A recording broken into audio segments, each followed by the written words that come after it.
there, I'm Hammy. Today I'm testing this, the Revv1 DRT.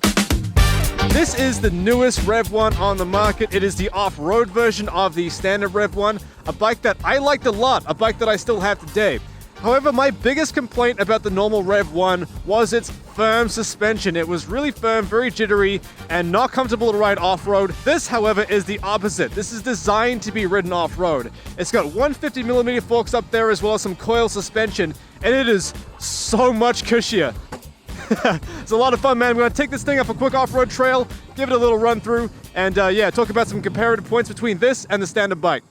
Okay then, let's quickly talk about some of the differences between this and the standard full suspension Revv1. Well, the first thing you'll notice is obviously the aesthetics. This is much more of a scrambler style looking bike, whereas the standard Revv1 is more of a cafe racer. I personally prefer the aesthetics on the DRT. The front and rear fenders look a lot better, as well as the beige clear colored plastics on there with the little racing stripes. I think it looks really good. I also like that they put that grate between the frame and the controller cover. That's a good use of space. The DRT features a 1000 watt hub motor as well as a 35 amp hour controller that offers a little extra kick. It's definitely not a drastic difference in power, so if that's what you're looking for, you won't find it here. You're also getting more competent, knobbier off-road tires, as well as spoke wheels instead of mag wheels like on the standard bike. The biggest difference between the two bikes is obviously the suspension. It's roughly 1.5 inches taller and a little bit longer as well than the standard bike. The bike is currently priced at $24.95, which is only $200 more than the standard full suspension. However, I was told they may raise the price after the first production batch, so if you like what you see, you want to jump on it soon. Okay then, so that was a quick rundown of some of the differences. Let's take it on the trail and see how it handles. Okay then, so I have the bike in off-road mode. Now, I cannot tell you how to get it into off-road mode. Once you buy one of these bikes, Revv1 will send you a little packet telling you how to do it. But nevertheless, man, in the most powerful settings, beautiful day out, gonna take it up my off-road e-moto trail and see how it handles. Peeling off the line there. Man, these bikes are so different from the e-motos I typically ride. But I was genuinely surprised with the full suspension Revv1 that I tested a month ago at how well it handled inclines. And so far, so good with the DRT. Now, unfortunately, I do not have the battery that this bike is supposed to come with. They forgot to ship it to me. So I'm just using the battery from the other Revv1 that I have. I would like a bit more power heading on this incline. It is struggling a little bit, hovering around 18 miles an hour. That being said, me and Mitchell from Rider Guide compared this to the Super 73. I forget which Super 73 it was, but it was the same price as this, and this bike just ate the Super 73 alive in every test we did. It is incredible how much better this is than the Super 73. I will say that the tires are way better for this job than the standard Revv1 tires. Quite a big difference. They do make a lot more noise when you're riding on the road, however, so that is one thing to keep in mind. I wouldn't say that this is better than the standard full suspension Revv1. I would just say, what I'm trying to say is that if you're intending to ride off-road a lot more, obviously this is the bike to get. But I wouldn't say there's a substantial difference between the two as far as power and performance goes.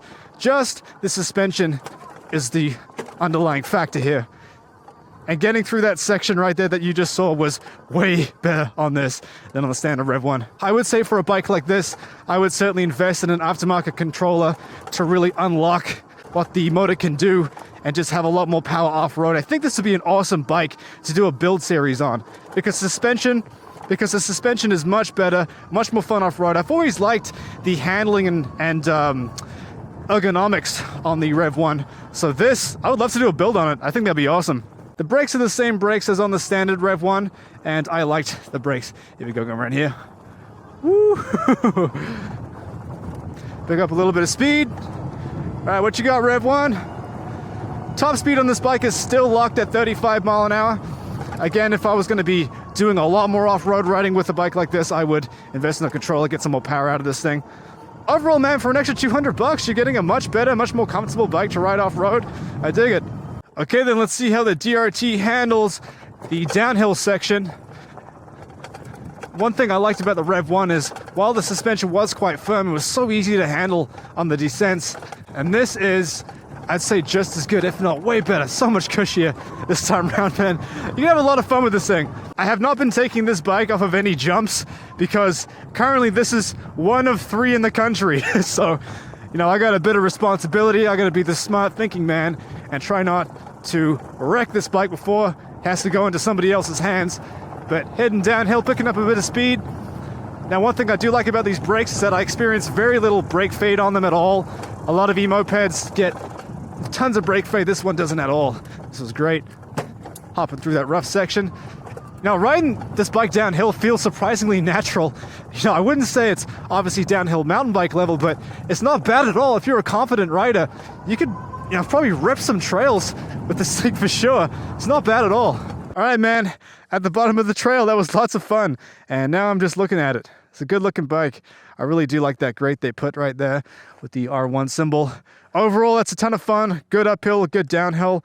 I would say for an off-road bike, more power would definitely be appealing. I would like to see more power on a bike like this in the future, but I'm sure plenty of people are going to make aftermarket controllers and batteries for this thing. So the chassis and suspension is a nice complete package to start a good build on. Overall, man, for $200 extra, I think those of us who want to ride off-road will get a lot more out of this than the standard full suspension. The overall, pretty good off-road. It's definitely not a Sur-Ron, but it's not designed to be a Sur-Ron. It's just supposed to be a light trail bike that is more capable than the standard full suspension, and that it is. For an extra $200, you are getting a much better off-road bike. And yeah, man, hopefully I get to keep this thing.